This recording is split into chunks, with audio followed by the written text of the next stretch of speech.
Esta petição entrou na Assembleia da República em janeiro. Ainda em janeiro foi distribuída a 2 comissões. À primeira comissão, no que diz respeito ao pedido de despenalização do latrocínio, e à 10ª comissão, no que diz respeito ao pedido de regulamentação.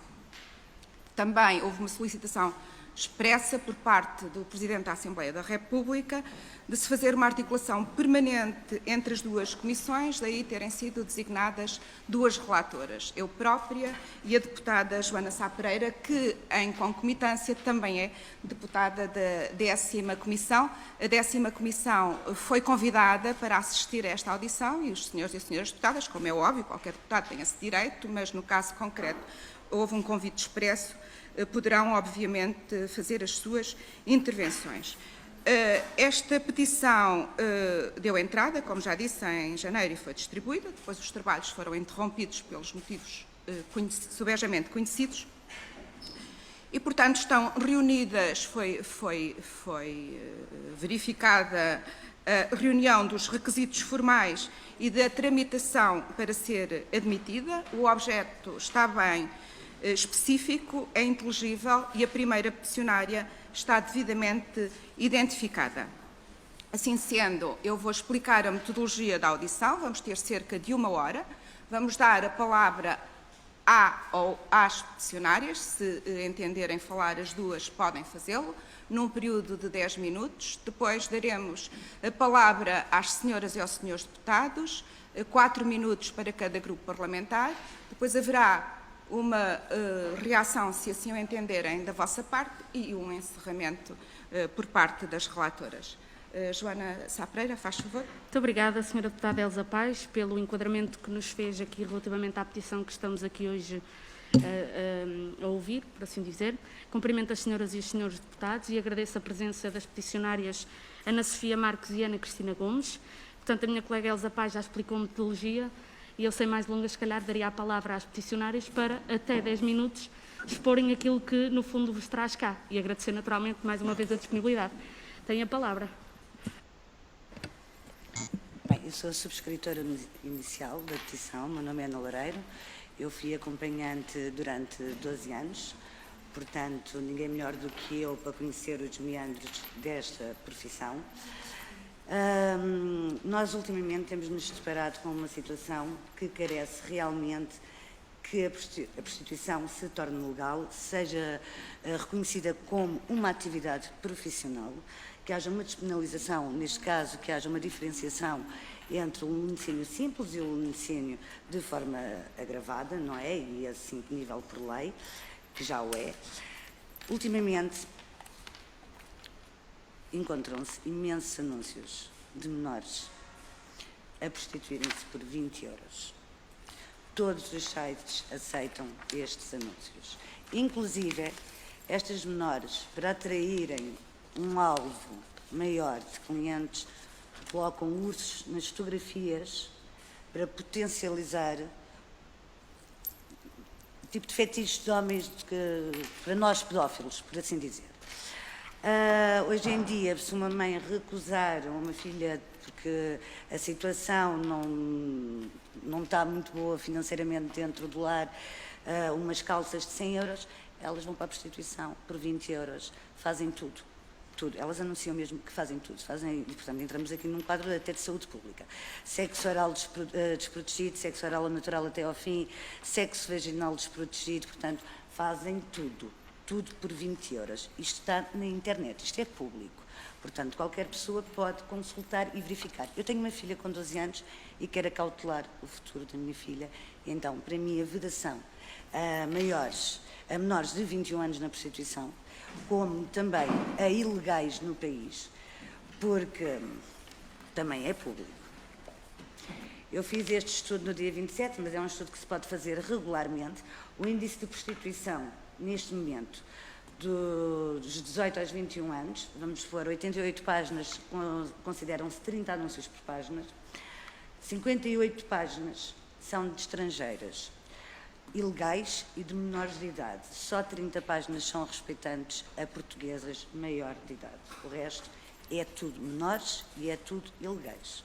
Portanto, haveria uma redução substancial em relação à prostituição. Porquê? Porque ela para anunciar, seria obrigatório uma apresentação do cartão de cidadão, para verificar tanto a legalidade no país como a maioridade da rapariga que está a querer anunciar.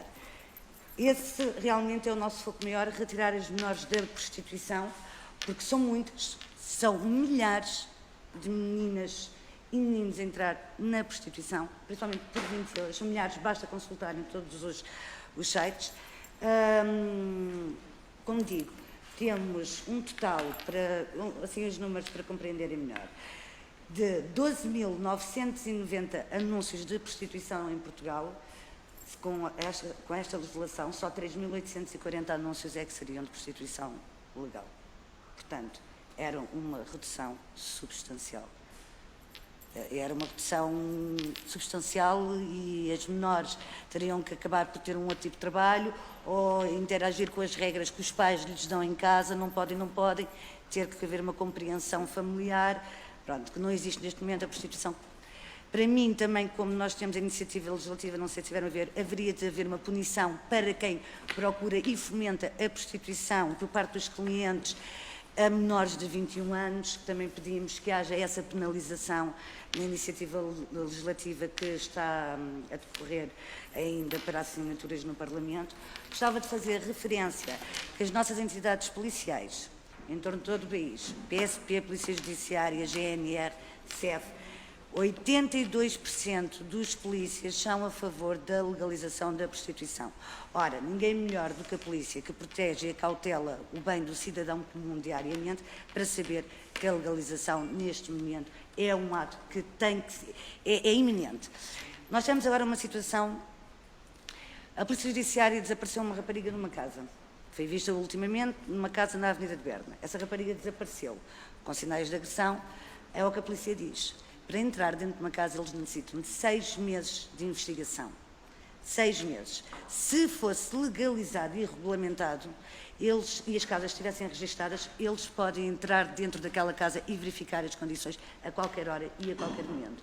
Neste caso, têm que ligar para donas de espaços que lhes passam o mínimo de credibilidade possível, como foi o nosso caso, e ajudá-los a encontrar. O que neste caso não surgiu qualquer tipo de efeito, porque nós também perdemos o rastro de casa em casa e não se consegue verificar.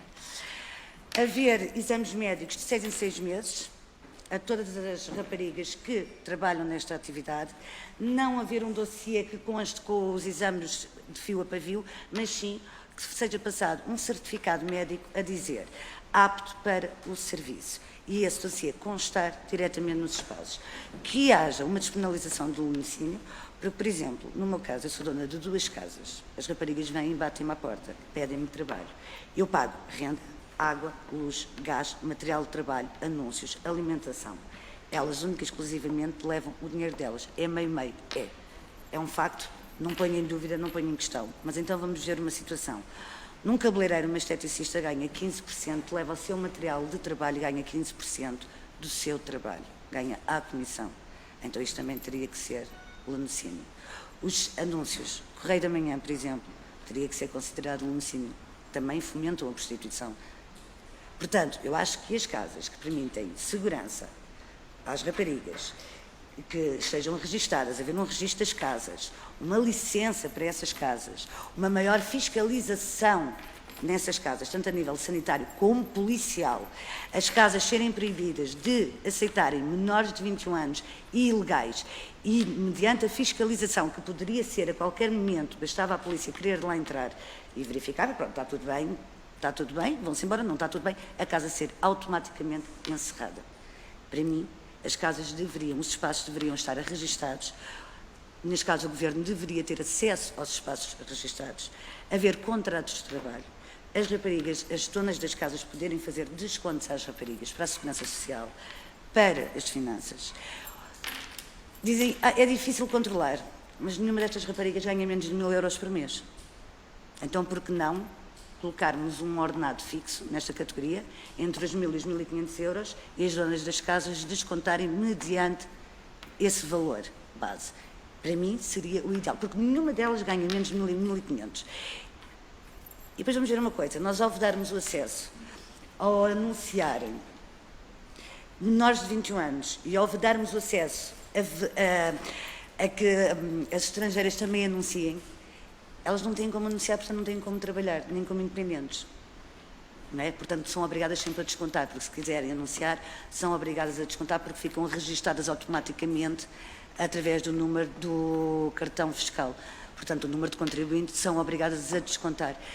Isto também para garantir o futuro das acompanhantes. Nós temos muitas acompanhantes e prostituição de rua de 50 e 60 anos porque nunca fizeram descontos na vida. Portanto, acabaria com a prostituição de rua também. Não é? Portanto, acaba só por ser pontos favoráveis. Eu tinha até colocado aqui, é um benefício para as entidades policiais, porque todos eles dizem que é só benéfico, para eles é só benefícios, para os profissionais do sexo, porque começam a poder descontar, conseguem ter uma vida mais digna, não é? É um benefício para o Estado, porque realmente, se formos a ver, nós ganhamos muito mais do que qualquer cidadão comum. Portanto, eu quando digo que ganho 1000 euros por mês, eu posso dizer que é um erro. Eu, por exemplo, as raparigas que trabalham comigo ganham entre 400 e 500 euros por dia, cada uma delas. Portanto, se formos a ver, é um erro. Mas nós, ao estabelecermos um patamar de 1000 a 1500 euros num ordenado fixo mensal, e se todas descontarem, e as donas das casas serem obrigadas a descontar, para o Estado é uma mais-valia. E menor prostituição, com base na análise feita, há uma redução de 85% da prostituição em Portugal, em que acabamos por retirar as menores desta atividade.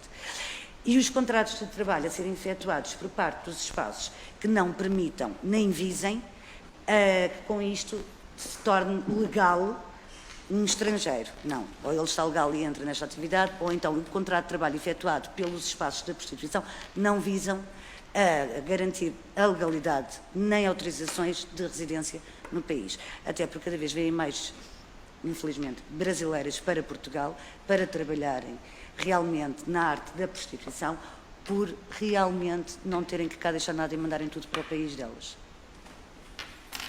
Chegamos ao fim. Muito obrigada, Sra. Ana Sofia Marques, pela exposição e pela clarificação que aqui nos trouxe relativamente à petição de que é primeira subscritora. E eu passaria então, a metodologia será, os grupos parlamentares farão perguntas às peticionárias e no final responderão em bloco àquilo que entenderem. E portanto eu passo a palavra aos grupos parlamentares do Grupo Parlamentar do Partido Socialista.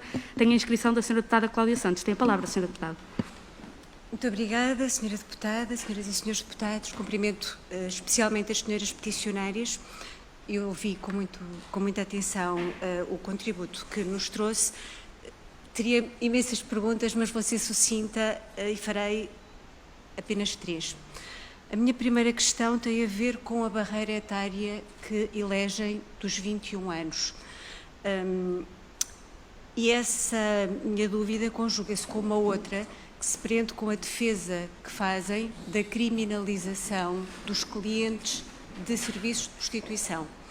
Esse modelo é conhecido em alguns países, sobretudo do norte da Europa, e em vários desses países, nomeadamente na Suécia, onde existe há bastante tempo, tem sido alvo de avaliações empíricas muito negativas, alicerçadas na comprovação de que a criminalização do facto de ser cliente de serviços de prostituição contribuiu para uma deslocalização das casas onde as pessoas se prostituem, para uma maior opacidade, uma maior marginalidade, e também para o facto de as pessoas que prestam serviços de prostituição estarem sujeitas a muito maiores riscos de agressão física e às vezes com muita gravidade, razão pela qual alguns desses países ponderam a mudança de modelo. Portanto, aquilo que perguntava é se não podemos recear que essa criminalização do acesso a serviços de prostituição que não existe em Portugal, em vez de contribuir para proteger, como pretendemos, as pessoas que prestam serviços voluntários de prostituição, se isso não servirá para desproteger essas pessoas, remetendo a sua atividade para espaços de marginalidade. A minha outra pergunta tem a ver com a afirmação que fez sobre a exigência de um certificado de aptidão para a profissão.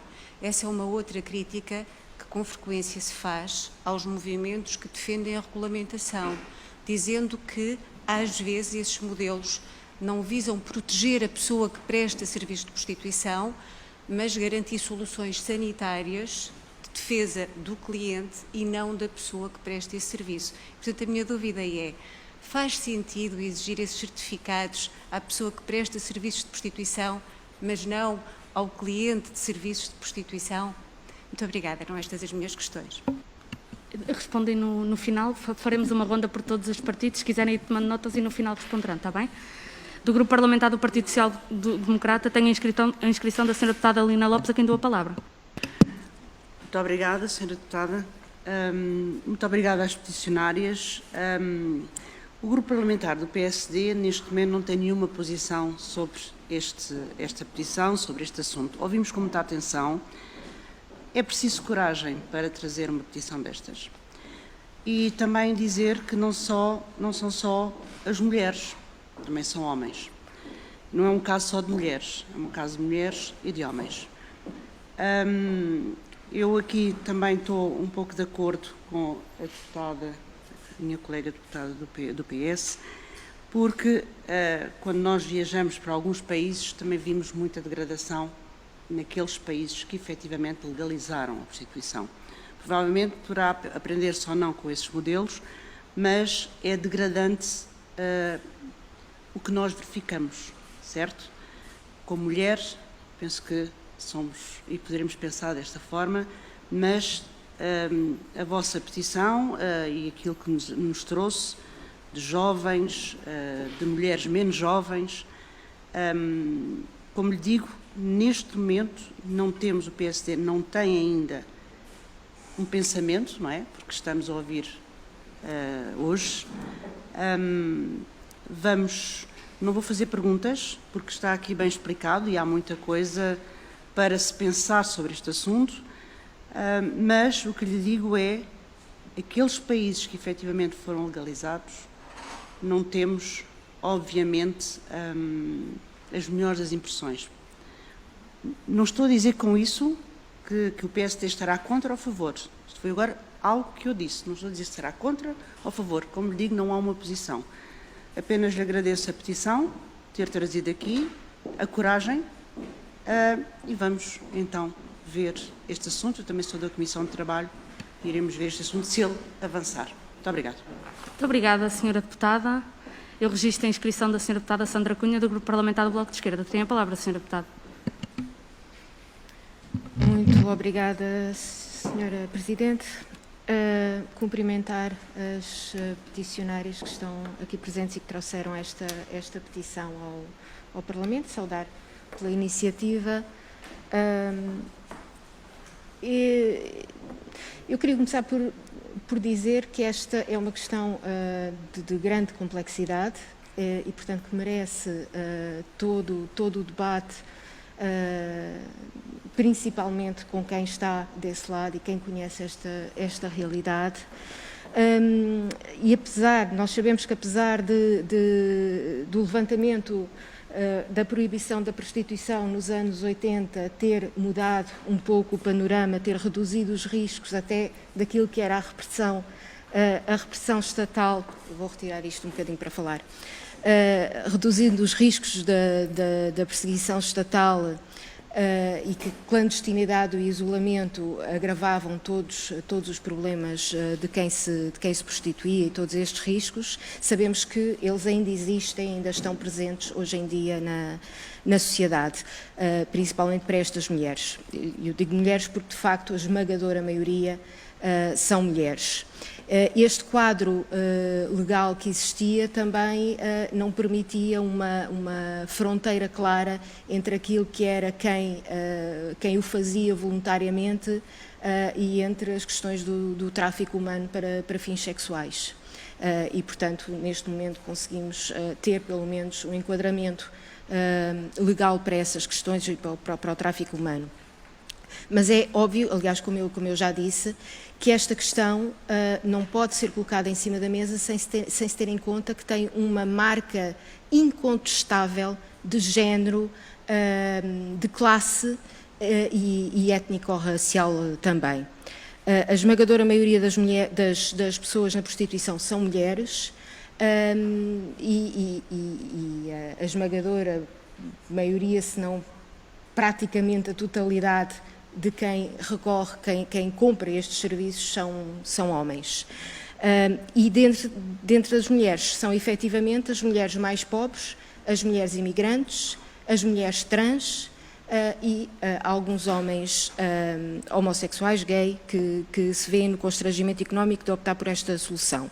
E, portanto, isto para dizer que toda esta dimensão de opressão, de subjugação, de dominação, de exploração, não pode também ser retirada desta equação, até porque essa opressão é tanto mais violenta quando diz respeito, em qualquer atividade de trabalho, atividade profissional, sabemos que essa exploração existe, mas aqui ela é tanto mais intensa e mais violenta quando diz respeito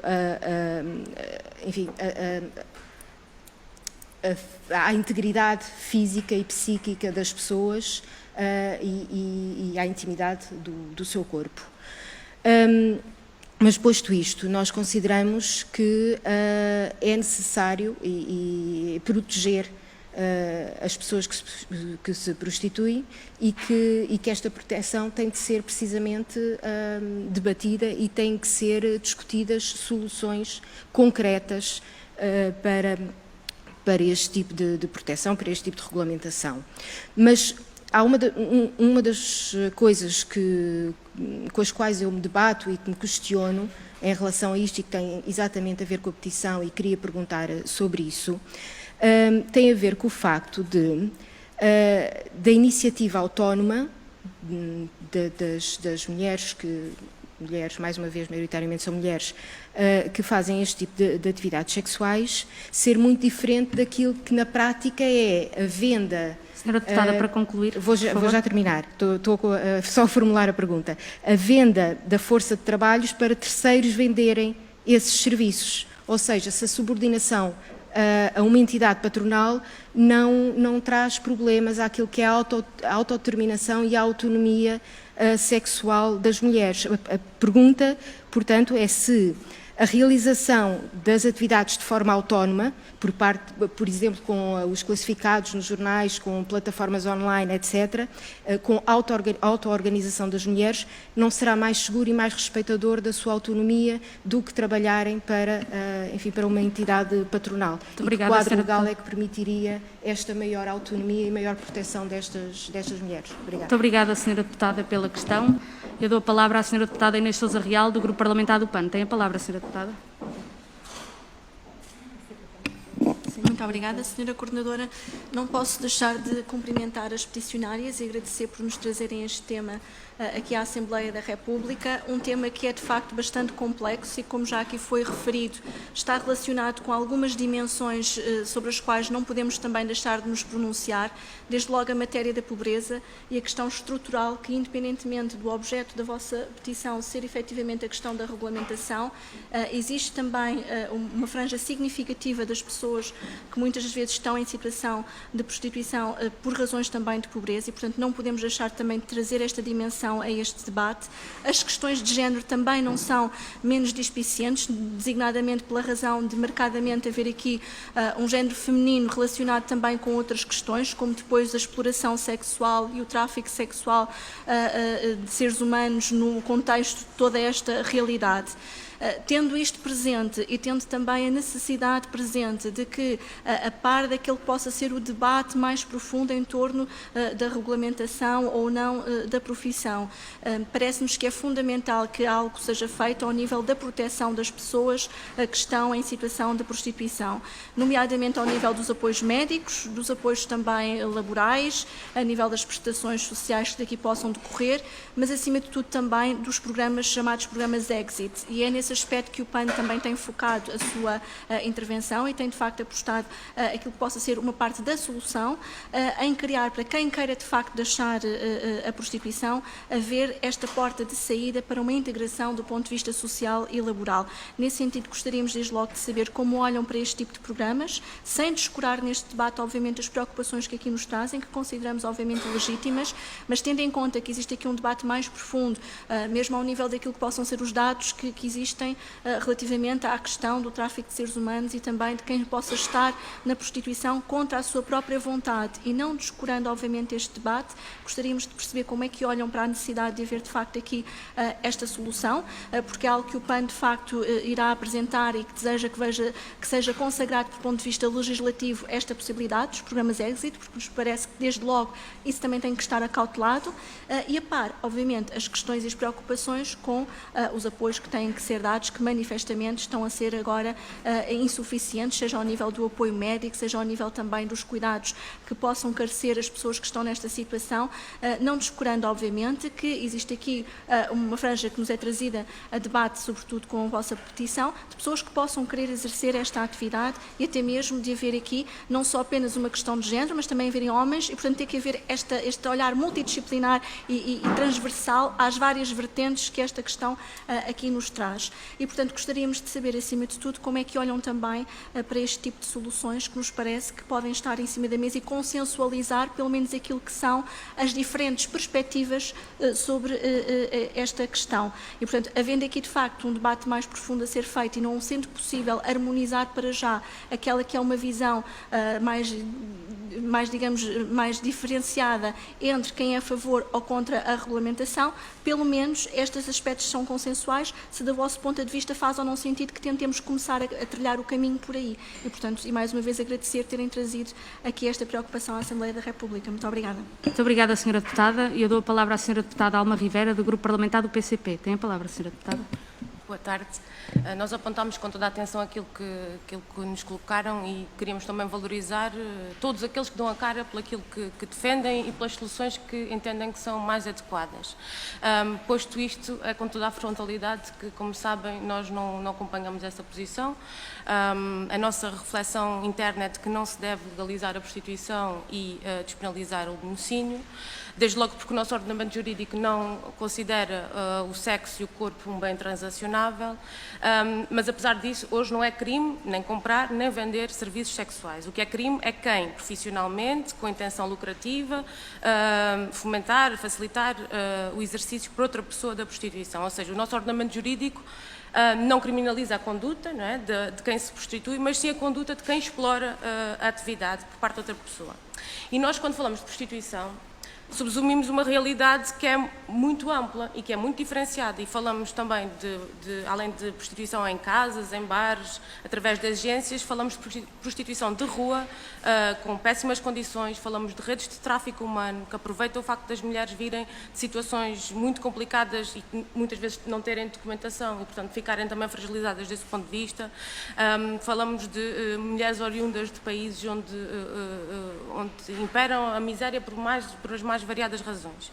E, portanto, nós não podemos ignorar, sobretudo no pós-Covid, em que já se está a sentir um enorme problema social e que a pobreza, mas mesmo a exposição reiterada à violência ao longo de toda a vida, não são uma escolha pessoal e são consequências dessas desigualdades e discriminações que são baseadas, acima de tudo, no sexo, né, na condição económica, mas também na origem, por exemplo, o país de origem.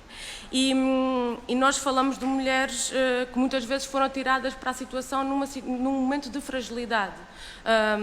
Falamos de dívidas, de filhos, de incapacidade de dar resposta e muitas vezes situações de desespero. E é por isso que consideramos que deve ser considerada uma violência e que deve haver um reconhecimento inequívoco por parte do Estado português, e dizemos com toda a frontalidade, de que é uma forma de exploração. Nós consideramos que a regulamentação não é nenhuma garantia também, porque mantém-se um negócio à mesma, sujeito à oferta e à procura, e que tem depois as consequências que também falou a Sra. Deputada Cláudia Santos. É preciso ter em conta também que muitas das consequências nos países que legalizaram a prostituição e o monocínio resultaram exatamente no efeito contrário àqueles que visavam alcançar. E, portanto, o nosso entender tem de existir respostas sociais, sim, para as mulheres prostitutas, desde logo os mecanismos e programas de saída, que é uma falha gigantesca que temos, Mas, e não ignoramos o problema dos apoios, das respostas sociais, sobretudo na proteção da saúde, que se viu agora neste período. E foi nesse sentido também que questionámos a Ministra da Saúde e a Ministra do Estado e da Presidência sobre que respostas estavam a ser consideradas para acautelar os direitos das mulheres e a saúde pública. Na nossa óptica é possível contrariar esta realidade, mas é preciso que o próprio país tenha também respostas sociais melhores para todos os que estão numa situação de vulnerabilidade pelas mais variadas razões, apoio social, saúde, habitação, apoio à criança, porque muitas vezes os filhos são também, criam muitas necessidades, e que o próprio mundo do trabalho não seja sustentado à base da precariedade e dos baixos salários, e que eternize estas situações de desigualdade e violência que nós consideramos que estão na base da prostituição. Muito obrigada, Sra. Deputada. A Sra. Deputada Joacine Catar Moreira, até 4 minutos para fazer a sua intervenção. Tem a palavra, Sra. Deputada. Bem, esta é uma área, acho eu, que é, digamos, a única área onde eu ainda ando com algumas inquietações e não faço mesmo ideia, não é, em que área é que eu hei de me situar. Número 1, não é, porque eu, estando a ouvi-las,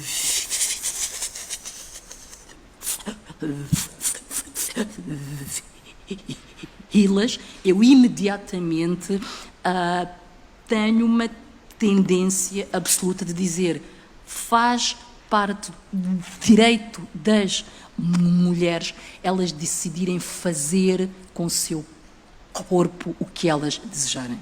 Não é? Isto é uma das áreas que qualquer feminista, não é, considera, especialmente porque as masculinidades hegemónicas e o patriarcado têm estado historicamente, sucessivamente, com o objetivo de controlar o corpo das mulheres. Portanto, é uma atitude de um enorme empoderamento, digamos assim, serem as mulheres a decidir isto. Mas, ao mesmo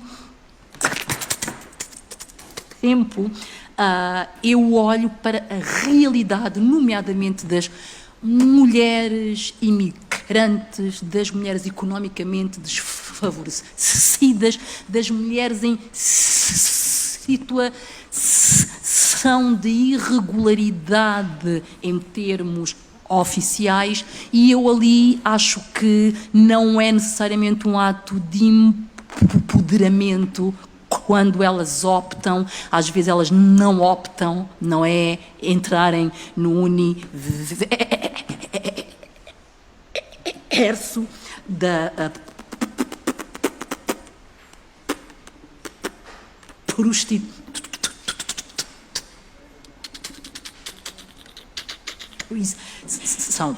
Simultaneamente, há aqui uma dimensão que é o da liberdade individual, e a seguir há outra que é o estarem em estabelecimentos a pagar um serviço e a prestá-lo. E na minha ótica, qualquer iniciativa de legalização necessita de salvaguardar aquelas mulheres que estão numa situação de enorme desfavorecimento social, e se estas que individualmente decidem iniciar, que elas tenham igualmente todo o apoio estatal e institucional. E na minha ótica, isto não está necessariamente salvaguardado. Há aqui uma ótica que é das mulheres nacionais, das mulheres regulares, das mulheres que têm alguma capacidade de opção, e isto não é, infelizmente, a realidade, na minha ótica, da maioria, não é? Então, era isto, não é? Portanto, eu ainda ando mais ou menos em época de ouvir, não é? É só. Obrigada, Sra. Deputada. Antes de passar a palavra às senhoras peticionárias, e uma vez que temos aqui mais senhoras e senhores deputados na sala, eu perguntava se a senhora deputada Isabel Moreira, eu pedia só que até 1 minuto, por favor, uma vez que os grupos parlamentares já usaram da palavra, que fizessem então a pergunta que entendessem às peticionárias. Senhora deputada Isabel Moreira tem a palavra. Muito obrigada. Então, muito rapidamente cumprimentar os senhores peticionários e queria só muito rapidamente referir que tem-se falado aqui muito dos perigos da legalização da prostituição e eu queria que falassem dos perigos da não legalização da prostituição, que eu acho que se fala pouco. Por outro lado, no facto de se falar da prostituição ser ou não um trabalho, eu não vejo outra forma de classificar, para mim é evidentemente um trabalho. E também saber se é ou não uma escolha pessoal. Eu tenho lido bastante sobre esta matéria e penso que, ao contrário do que parece ser intuitivo, por causa de evidentemente existirem muitas situações de pobreza, as pessoas ficaram surpreendidas com a enormíssima quantidade de pessoas que efetivamente escolhem a prostituição tendo outras alternativas e essa escolha, penso, deve ser respeitada. E queria chamar a atenção para uma coisa, é que não está aqui em causa, como foi dito, o facto do corpo ser transacionável, porque na prostituição não se está a transacionar o corpo. Para concluir, senhora deputada. Não se está a vender partes do corpo, não é isso que se está a fazer. E queria só terminar dizendo que sem prostituição, acho que isso é que não será possível. Muito obrigada. Muito obrigada, senhora deputada.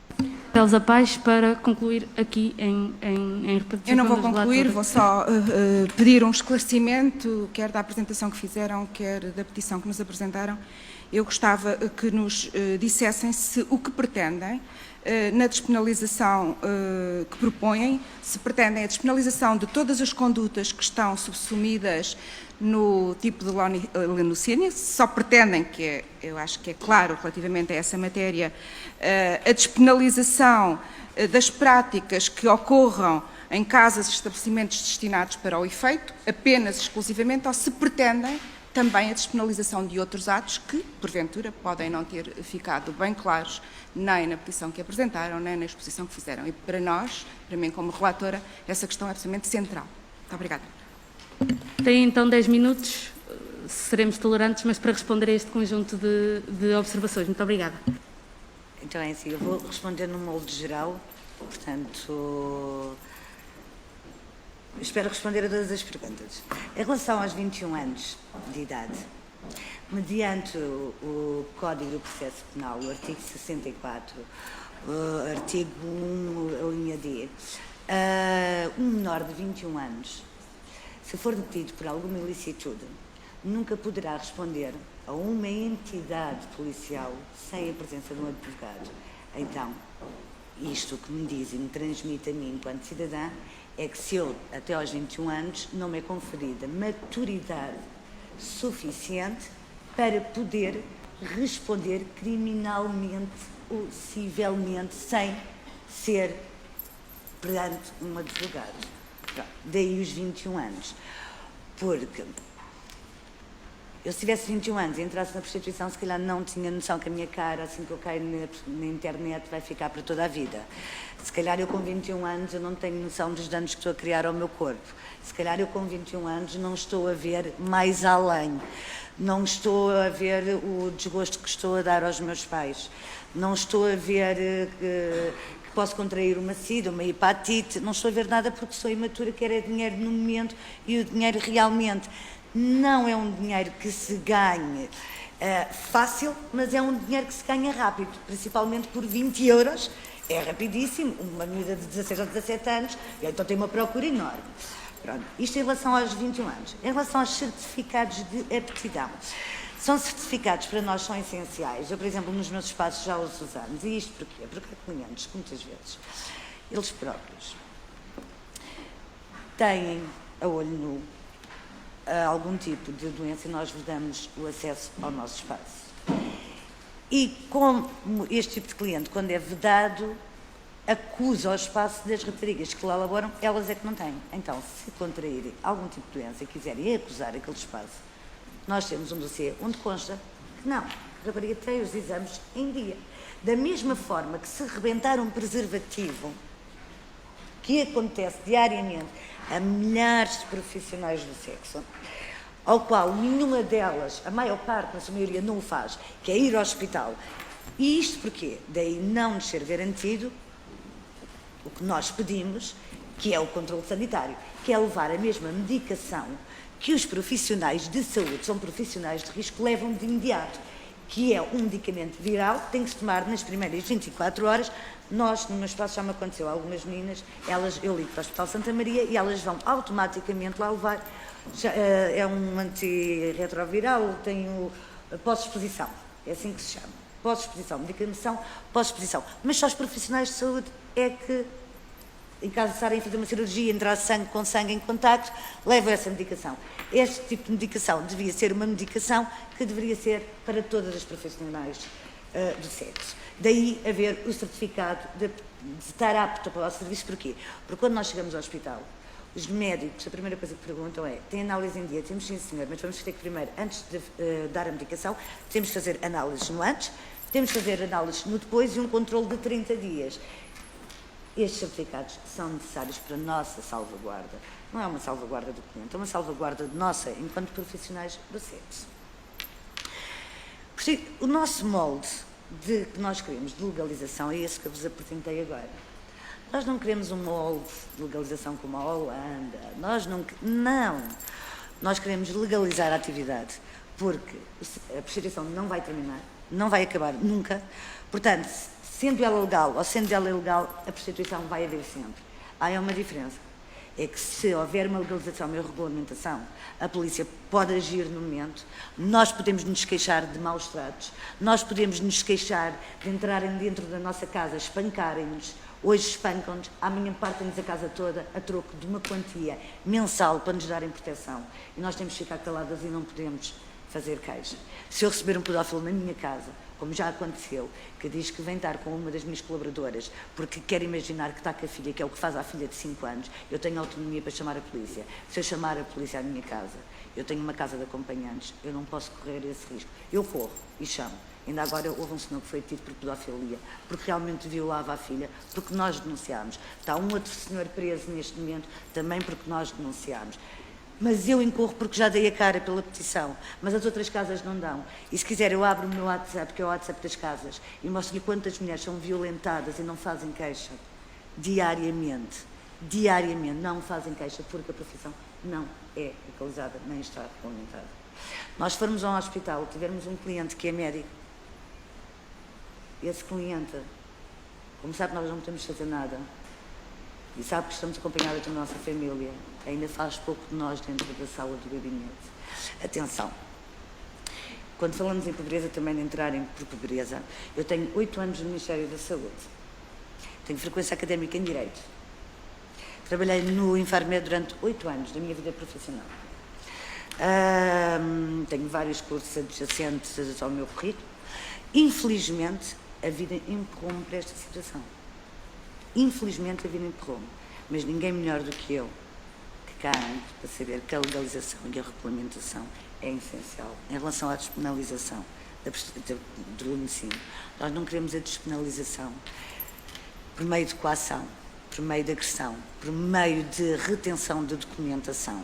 Não queremos despenalização para quem bate nas mulheres e as obriga a fazer sexo com qualquer cliente. A mulher tem direito de escolher ao homem com quem quer estar. Nos meus espaços eu tenho câmaras. As raparigas, antes de passarem, é uma acompanhante, a Ana Gomes é acompanhante. Antes de passar numa apresentação, ela olha, se ela me dizer assim, não quero passar, não passam. Elas é que escolhem com quem vão, com quem não vão, o que fazem, o horário. Agora, têm um horário de trabalho, portanto estão a trabalhar. A despenalização é só para as donas dos espaços que tenham as casas registadas, abram a porta da sua casa a qualquer momento à polícia para que entre, para que verifique as condições de trabalho. Nós não queremos retirar a prostituição de rua, ajudá-los. Não há um molde, como a deputada do PAN estava a dizer, que eu não fixei o nome, não há um molde em que possa integrar, porque a realidade é esta. E não vamos estar com floreados e falsos moralismos. Neste momento, ao Covid-19, que ajuda tiveram as profissionais do sexo? Eu escrevi 4 ofícios, nenhum. Todas são mães, todas ganham ao dia, puderam parar. Eu paguei às minhas colaboradoras para ficarem em casa 2 meses, mas eu sei que todas as outras ficaram a trabalhar.